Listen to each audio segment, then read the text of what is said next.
नमस्कार, news makers में आपका स्वागत। मैं हूं प्रकाश हिंदुस्तानी। आज वर्ल्ड म्यूजिक डे है और आज सुबह 6 बजे से इंदौर की कृष्णपुरा छतरियों पर एक संगीत का कार्यक्रम शुरू हुआ है।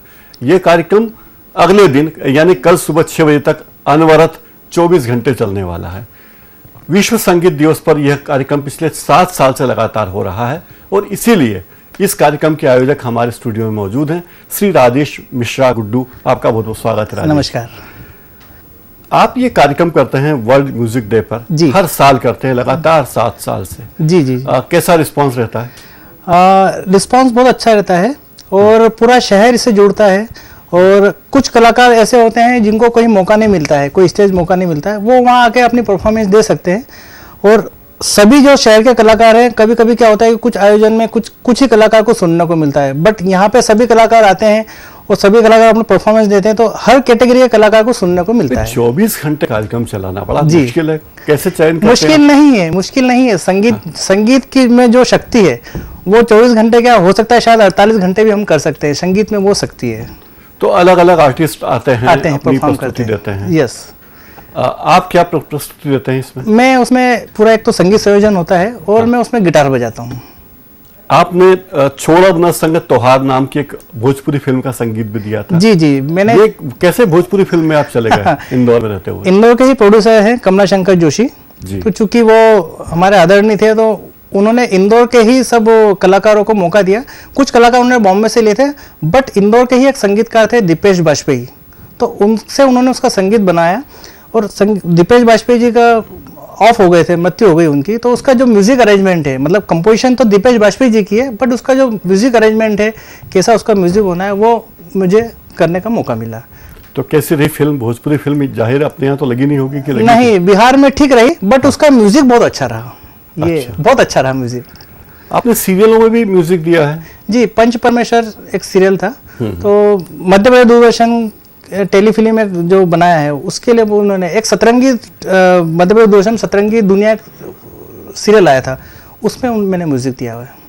ये विश्व म्यूजिक डे बनाना, वर्ल्ड म्यूजिक डे मनाना चाहिए, ये आपको कहाँ से उपजा आपके दिमाग में? ये हमें तो कहीं हम जब लंदन प्रोग्राम में गए, सभी इंदौर के आर्टिस्ट थे, तो हम वहाँ घूम रहे थे, तो एक जगह खूब बड़ा आयोजन हो रहा था। वो 21 जून को हम वहाँ घूम रहे थे, तो बड़ा हमने वहाँ जाकर देखा तो वहाँ इंग्लिश लोग जो है वो गिटार लेकर खूब ऐसे मस्त हो रहे हैं। हमने पूछा भाई क्या आयोजन है, तो उन्होंने बताया कि आज वर्ल्ड म्यूजिक डे है, तो ये पूरे एक दिन पूरे यहाँ पे सब लोग हैं वो एंजॉय कर रहे हैं। वहाँ से जब हम इंडिया आए तो हमने सोचा कि जब वो इंग्लिश लोग उनका इंग्लिश गाने बजा के जब वर्ल्ड म्यूजिक डे बना सकते हैं, तो हम हमारे हिंदुस्तान का इतना अच्छा म्यूजिक जिसमें रफ़ी जी, मुकेश जी, लता जी जिन्होंने इतना दिया है इस म्यूजिक को, तो इसको लेकर सेलिब्रेशन क्यों नहीं कर सकते हम? तो हमने भी उसको सेलिब्रेशन करने के लिए हम एक हॉल में भी कर सकते थे, बट हमने कृष्णपुरा छतरी इसलिए उसको चुना कि इस बहाने से क्या कृष्णपुरा छतरी को लोग देख भी लेते हैं, वहाँ पे आके एंजॉय भी करते हैं, और इस संगीत की जो संगीत दिवस है उसको हम अपने जो इंदौर की जो एक धरती, इंदौर की जो एक छतरी जो है उस पर हमने करने का है कि हमने मानस बनाया। कोई भी व्यक्ति इस कार्यक्रम में कोई भी आ सकता है, कोई भी आ सकता है। 24 घंटे कार्यक्रम चल रहा है तो कभी भी आ सकता है, कभी भी आके सुन सकता है, गा भी सकता है। प्लस हमने ये भी है, कोई उसमें कैटेगरी नहीं कि आप कलाकार हो जाए, थोड़ा सा बस आपको अच्छा गाना है, आप गा के अपनी प्रस्तुति दे सकते हैं।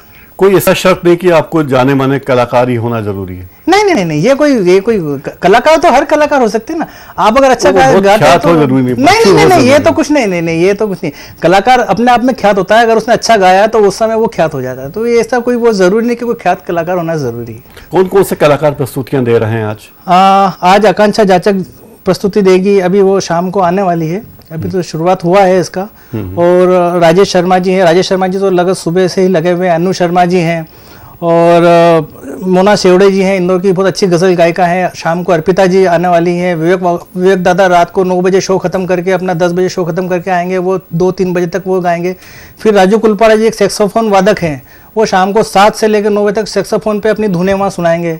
तो ये एक सौभाग्य है कि शहर का बड़े से बड़ा कलाकार आके उसमें प्रस्तुति दे रहा है। सुनील मसूकर जी आएंगे, उनका सम्मान है। सुनील मसूकर जी रात को आके उनका सम्मान, वो कुछ क्लासिकल रचनाएं भी सुना सकते हैं अगर उनको सम्मान। ऐसा कोई बंधन में नहीं कि इसमें क्लासिकल सुनाइए, सूफियाना सुनाइए, नहीं, कुछ भी अच्छा, बस आपको अच्छा म्यूजिक सुनाना है, अपना अच्छा गाना बजाना करना है। और कोई बजाने वाला वाद्य यंत्र लेके भी कोई आ सकता है। वायलिन पे एक मंगेश शर्मा जी बुजुर्ग कलाकार हैं, आउट ऑफ वो फोकस हो चुके हैं, बट हम उनके घर गए तो उनको बड़ा प्रसन्नता हुई। उन्होंने अपनी वायलिन निकाली और उन्होंने कुछ सुनाई। हमने दादा आपको ये आके प्रेजेंटेशन देना है, तो हो सकता है शायद शाम को आएंगे, हो सकता है क्या आना ही है उनको, वो आके अपनी इंस्ट्रूमेंटल धुन प्रस्तुति के लिए कुछ शुल्क वगैरह लेते हैं ना? कहाँ शुल्क, अरे कहाँ शुल्क, आप इतने बड़ा उनका संगीत का योगदान दे रहे हैं, सबसे बड़ा शुल्क है इस हमारे लिए। ये कैसे शुरू हुआ विश्व संगीत दिवस? जब हम वहाँ से जब लंदन से हम जब यहाँ पे आए तो हमने ये प्लानिंग किया, तो कुछ कलाकारों को हमने लेकर इस टाइप का बात की।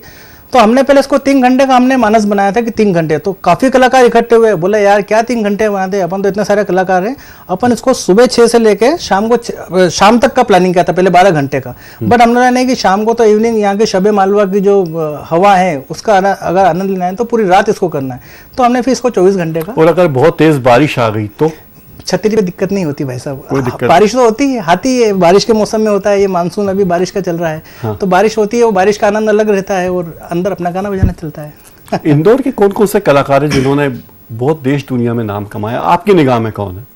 फिलहाल तो अभी एक पलक मुच्छाल का नाम काफ़ी चल रहा है। आशिकी 2 में उस बच्ची ने इतना अच्छा गाया, मैंने भी उस फिल्म को मूवी को देखी है, इतना अच्छा उसका मीठी आवाज़ उसकी लगी। मैंने बचपन में उसके साथ शो किए थे, जब मैंने उसकी आवाज़ सुनी थी, अब बॉलीवुड की स्टार हो गई है। तो वो एक गिरीश पुष्पा जी हैं इंदौर के, जिन्होंने काफ़ी स्ट्रगल किया, आज जाके मुकाम ऐसा पाया कि रहमान जी से लेकर सभी कलाकारों के साथ में वो प्ले कर रहे हैं। एक आलोक मसीह जी हैं इंदौर के, वो थिएटर यहाँ करते थे, थिएटर करते करते वो बॉम्बे में गए और उन्होंने जाके अपना रंग जमाया। इंदौरी कलाकार, एक बात है कि इंदौरी कलाकार सब में घुल मिल जाता है, इसलिए उसको मौका मिल जाता है, तो वो चल रहा है बढ़िया। आप क्यों नहीं गए मुंबई? आपने क्यों नहीं आजमाया कि मैं भी मुंबई जाके फिल्मी दुनिया में, बॉलीवुड में गया था, बॉम्बे कुछ टाइम रहा भी। हाँ। कुछ पारिवारिक समस्याएं ऐसी थी, मुझे अच्छा रविंद्र जैन जी ने आशीर्वाद भी दिया, मैं अपना कुछ मुकाम पाया भी था। हाँ। बट पारिवारिक कुछ ऐसी समस्याएं थी जिससे मुझे इंदौर का मुंह छोड़ा नहीं। और इंदौरी जो अपनापन है वो दुनिया में कहीं नहीं मिलता है, और शायद मुझे लगता है कि ये अपनापन की वजह से मैं यहाँ पे सेटल हो गया, और आपके आशीर्वाद से, ईश्वर के आशीर्वाद से, दर्शकों के आशीर्वाद से यहाँ पे अच्छी अपनी दुकानदारी चल रही है। दुनिया के कई देशों में आप अपना संगीत पेश कर चुके हैं। जी जी जी। कहाँ कहाँ आपने पेश किया? हमने लंदन दिया, स्कॉटलैंड प्रोग्राम किया, फिर कंबोडिया एक देश होता है वियतनाम के पास में, बैंकॉक के आगे, उसमें एक वाटर फेस्टिवल, उनका एक त्यौहार होता है। जैसे अपन यहाँ पे इंडिया में एक दीपावली मनाते हैं, वैसे वहाँ का एक वाटर फेस्टिवल होता है। वो 3 दिन का वाटर फेस्टिवल होता है। उसमें हिंदुस्तान से एक बैंड बुलाया जाता है, अमेरिका से बैंड बुलाया जाता है, फ्रांस से एक बैंड बुलाया जाता है, कंबोडिया का एक बैंड होता है। हर देश अपने अपनी वहाँ की जो भी म्यूजिक है वहाँ का वो प्रस्तुत देता है। हमने अपना इंडियन बॉलीवुड के गाने लेके हम वहाँ पे प्रेजेंटेशन देने गए हैं। आप बात मानेंगे सर कि बॉलीवुड का आप देखिए कि हिंदी गाने कितने प्रसिद्ध हैं इंडियंस लोगों में, कि हमने जब वहाँ प्रेजेंटेशन दिया तो वहाँ पे कुछ टीवी चैनल्स थे, वो उसको लाइव टेलीकास्ट कर रहे थे। तो फर्स्ट डे हमने 1 घंटे परफॉर्मेंस दिया, सेकंड डे, थर्ड डे उस टीवी चैनल्स को डिमांड रही कि आप जो इंडिया से जो बैंड आया है, जो हिंदी गाने पेश कर रहा है, इनको आप इनका टाइमिंग बढ़ाइए। तो आप बाद में इनको 1 घंटा और दिया गया एक्स्ट्रा, और वो बॉलीवुड गाने हमने इसमें कजरारे भी गाया। हमने ऐसा नहीं कि कजरारे मतलब पुराने गाने गाए, कजरारे भी गाया, पुराने मुकेश जी के भी गाने गाए, किसी की मुस्कुराहटों पे न जा, उस टाइप के सब प्रेजेंटेशन हमने दिया। इंदौर में लता अलंकरण होता है, लता जी इंदौर की हैं, स्वानंद किरकिरे इंदौर के हैं, बहुत सारे कलाकार इंदौर के हैं।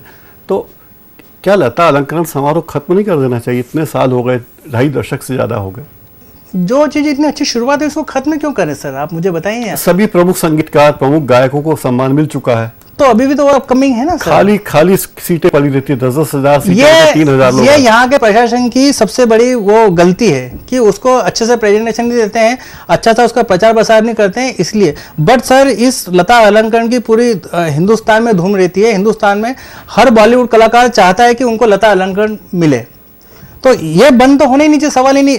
ये है जरूर है कि खाली रहता है उसका। अब बताइए, अभी इतने अच्छे कलाकार आए थे, अब प्रशासन उसको इतना अच्छा एडवर्टाइजमेंट नहीं करता है। अब हम तक छोटा सा प्रेजेंटेशन देते हैं, प्रोग्राम करते हैं, उसमें पब्लिक आ जाती है। तो इतने अच्छे कलाकारों को सुनने नहीं आ रहे हैं, तो ये प्रशासन की कुछ गलती है। वो मतलब प्रोग्राम बंद नहीं होना चाहिए सर, इतना अच्छा लोकप्रिय हो चुका क्या है। फायदा उससे? प्रोग्राम से क्या फायदा? हाँ। एक इतना अच्छा मध्य प्रदेश अलंकरण होता है और उससे हर एक बॉलीवुड के कलाकार को लता अलंकरण दिया जाता है। वो अपने जो पदवी जो सम्मान है उसमें दिया जाता है कि मध्य प्रदेश से मुझे इस सन में लता अलंकरण मिला है, वो अपने उसमें वो जोड़ता है। वो नए कलाकारों को इसमें मौका मिलता है पूरा? नए कलाकार से क्यों नहीं मिलता है सर? एक उसका आप मध्य प्रदेश अलंकरण समारोह होता है, वो बॉलीवुड से बुला कर देते हैं, वो तो अलग चीज़ है। बट एक उसकी कंपटीशन होती है, पूरे मध्य प्रदेश से कलाकार जो चुनते हैं, वो मध्य प्रदेश कलाकार एक शास्त्रीय संगीत के पे वो उसकी कंपटीशन होती है। उस कंपटीशन को करने के बाद में फिर वो चुनते हैं उसको फिर लता अलंकरण मतलब उसको प्राइज दिया जाता है। फिर वो जाके अपना सब अभी इसी प्रोग्राम में अर्पिता बोबड़े, जो उसका नाम पहले पूर्णिमा सिंह था, वो अभी प्रेजेंटेशन आज शाम को देने वाली है। तो वो भी तो लता अलंकरण से चुन के आई है। आप देखिए कितना मीठा गाती है वो। पुराने गानों में बड़ी मिठास थी लोग कहते हैं, लेकिन नए गाने भर कूटा हो गए हैं, क्या वाकई है सर? हाँ, पहले के गाने आज ऐसा बोलते हैं कि पहले के गाने इतने लोकप्रिय क्यों हैं, तो पहले के जो पुराने गाने होते थे उसमें पोइट्री का महत्व होता था। पोइट्री उसमें पहले पोइट्री लिखी जाती थी, फिर संगीत बनाया जाता था। आज के टाइम में पहले संगीत होता है कि ये संगीत है, आप इस पे कुछ भी गाना लिख दीजिए। अब आज देखिए पहले के गानों के बोल क्या थे, आज के गानों दिल बदतमीज है। अब बदतमीज जैसे शब्द अगर आज के उसमें आ रहे हैं तो ये कौन सा, इसलिए इसकी एज कम हो गई है। आज के गानों की उम्र कम है, पहले के गानों की उम्र अमर है। वो उसको मतलब उनका कोई एज लिमिटेशन नहीं रहा। आज भी मुकेश जी के गाने, लता जी के गाने, शमशाद बेगम जी के गाने तक 50 साल पुराने गाने लोगों की जुबान पर है, और जब कभी टीवी पर आते हैं तो लोग याद करते हैं कि इसके आगे ये दृश्य है। जी जी जी। और अभी 2 महीने पुराने फिल्म के गाने लोग भूल जाते हैं। उसका रीजन यही ना बताया ना सर, पोएट्री खत्म हो गई ना। पोएट्री कहाँ है? अभी भी कुछ सूफियाना गाने तो अच्छे आ रहे हैं आजकल। अभी आशिकी 2 में दीजिए गाने कितने अच्छे अच्छे। हाँ, अच्छा संगीत हावी हो गया, म्यूजिक हावी है ना, मैंने बताया ना, म्यूजिक हावी है। पोएट्री खत्म हो गई है, म्यूजिक हावी है। खूब अच्छा उसमें म्यूजिक दिया जाता है। देखिए संगीत होता है एक मन को शांति देने के लिए। अगर आपने उसमें खूब सारा संगीत ऐसा भर दिया है जिसका कोई महत्व ही नहीं है, तो फिर कैसे उसको अमर रचना होती है? आपके कौन फेवरेट हैं और आप क्या गाते हैं? मैं गाता नहीं हूँ सर, मैं गिटार बजाता हूँ। हाँ। बट मैं रफ़ी किशोर जो मुकेश जी हैं, इनको ब्रह्मा विष्णु महेश में मानता हूँ कि इनके हैं। और आज जो भी है, लता जी जैसे हैं, लता जी आज किसी भी मुकाम पे हैं तो वो मुकाम उन्होंने ऐसे नहीं पाया है। आज लता जी के गाने सुनो, आप लता जी, मदन मोहन जी के कंपोजिशन सुनो, तो आज जो मन को शांति मिलती है। सूफियाना गाने आज बन रहे हैं, नो डाउट कि वो बुरे नहीं है, अच्छे नहीं है, बट क्या है कि पुराने गानों में जो शांति मिलती है वो आज नए गानों में शांति नहीं मिलती है। टेम्पररी चलता है कि 3 दिन सुन लिया, 1 वीक सुन लिया, एक। पर नई पीढ़ी के लोगों को तो बहुत अच्छे लग रहे हैं नए गाने, कितने अच्छे लग रहे हैं, बट वो उसकी उम्र नहीं है सर। मैं फिर बता दूं आपको, उसकी उम्र नहीं है। आपकी नजर में सबसे अच्छा, हिंदुस्तान का सबसे अच्छा गिटारिस्ट कौन है? सबसे अच्छे गिटारिस्ट तो कह नहीं सकते, बट चिंटू सिंह जी जो हैं उन्होंने काफ़ी अच्छा फिल्मों में म्यूजिक दिया हुआ है, मतलब गिटार बजाया हुआ। चिंटू सिंह जी का मैंने काफ़ी परफॉर्मेंस भी अच्छे देखे। चिंटू सिंह अच्छे गिटारिस्ट हैं। भारतीय संगीत का क्या मुकाम है दुनिया में, आपको क्या लगता है? हाँ, ये अच्छा क्वेश्चन किया सर।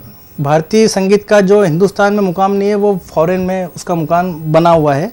जब लंदन में हम गए तो जब पुराने गाने जब फरमाइश आती थी रफ़ी जी के, लता जी के, हमने लता जी का ये मेरे वतन के लोग, जब वहाँ पे हमारी कलाकार अर्पिता जी ने जब वहाँ गाना गाया तो हमने देखा कि सामने बैठे लोग आंसू बहा रहे हैं। इंडियंस लोग ही पसंद करते हैं बोलो, तो आंसू बहा रहे हैं। हमने कुछ नए गाने प्रेजेंटेशन दिया तो बोले कुछ पुराना और सुनाइए, पुराना सुनाइए। तो ये वहाँ भी अमर है और पसंद करते हैं, सब पूरी दुनिया में पसंद करते हैं संगीत को। इंदौर में संगीत का माहौल कैसा है कुल मिला के, कैसा? बहुत अच्छा है। सुनकार वो लोग बहुत अच्छे हैं इंदौर में, श्रोता अच्छे हैं, श्रोता बहुत अच्छे हैं। मतलब यहाँ पे जो पुराने गानों के श्रोता, आज भी शमशाद बेगम जी का प्रोग्राम यहाँ होता है। तलत जी की याद, तलत जी को जो यहाँ पे याद किया जाता है, तलत जी को यहाँ पे उनके पुराने गाने बजाए जाते हैं। तो हाँ, और उसमें आप देखिए मुकेश जी का 27 अगस्त को आप एक प्रोग्राम जाके हॉल में देखिए, पब्लिक ठसाठस भरी रहती है वो। तो यहाँ के श्रोता बहुत अच्छे हैं और इंदौर में सुनकार लोग बहुत अच्छे हैं। ये अपनी खुशकिस्मती। और शास्त्रीय संगीत में क्या हाल है इंदौर का? शास्त्रीय संगीत तो सर इसका बेस होता है, म्यूजिक का एक बेस होता है, शास्त्रीय संगीत होता है। तो शास्त्रीय संगीत भी अपने वो तो बहुत जरूरी है सर, बेसिक होना बहुत जरूरी है शास्त्रीय संगीत। राजेश मिश्रा गुड्डू जी, आप अपने व्यस्त समय में से आपने हमें समय दिया, अपने कार्यक्रम को बीच में छोड़ के आप हमारे स्टूडियो आए, आपका बहुत बहुत धन्यवाद सर। आपका कार्यक्रम कामयाब हो। इंदौर शहर के लोगों से भी अपील करते हैं कि वो जाएं, कृष्णपुरा छतरी पर जाएं और संगीत का आनंद लें। ये कार्यक्रम निःशुल्क है और कल सुबह 6 बजे तक ये कार्यक्रम चलेगा। सर धन्यवाद मैं डीजी न्यूज़ को देना चाहूँगा कि मैंने आज तक इस प्रोग्राम को देखा, इसमें नेता लोग आते हैं। पहली बार मुझे ऐसा लगा शायद कलाकार आए हैं। और इस डीजी न्यूज़ के मार्फत मैं सभी से निवेदन करता हूं कि आप कृष्णपुरा छतरी पे आइए।